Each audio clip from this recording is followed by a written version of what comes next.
पाकिस्तान और IMF के दरमियान मुआहिदा तय पा गया। 7वें और 8वें जायजे के मुश्तरका तौर पर पाकिस्तान को 1 अरब 17 करोड़ डॉलर्स मिलेंगे। वजीर खजाना मिफ्ताह इस्माइल का ट्वीट। मुआहिदे में मदद और कोशिशों पर वजीर आजम और साथी वज़रा से इजहार तशक्कुर।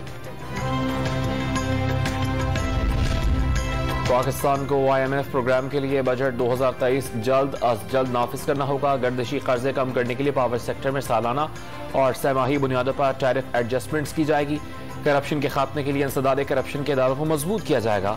IMF का मुआहिदे से मुतालिक एलामिया जारी।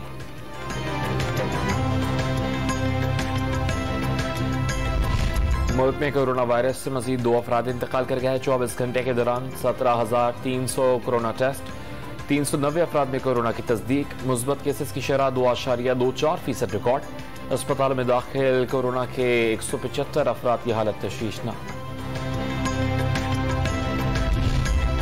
साबिक डिप्टी स्पीकर कासिम खान सूरी ने तहरीक अदम एतमाद गैर आइनी तौर पर मुस्तरद की। साबिक वज़ीर आज़म इमरान खान का असम्बलियां तहलील करने का हुक्म भी गैर कानूनी।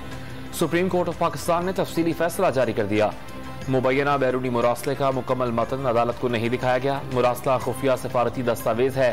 सफारती ताल्लुकात के पेश नजर अदालत मुरासले से मुतालिक कोई हुक्म नहीं दे सकती। तफसीली फैसला।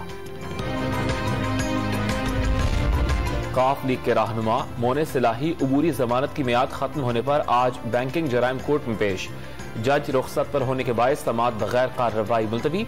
FIA ने मोने सिलाही समेत दीगर के खिलाफ 24 अरब रुपए की मनी लॉन्ड्रिंग का मुकदमा दर्ज कर रखा है। जहलुम में दूसरे रोज भी गरज चमक के साथ मूसलाधार बारिश। मुख्तलिफ शाहराहों पर कई फुट पानी जमा। बारिश का पानी घरों और दुकानों में दाखिल। गुजरात और करीबी इलाकों में भी बारिश का सिलसिला जारी। पानी में फंसी गाड़ियां निकालने के लिए रेस्क्यू टीमें मुतहरिक।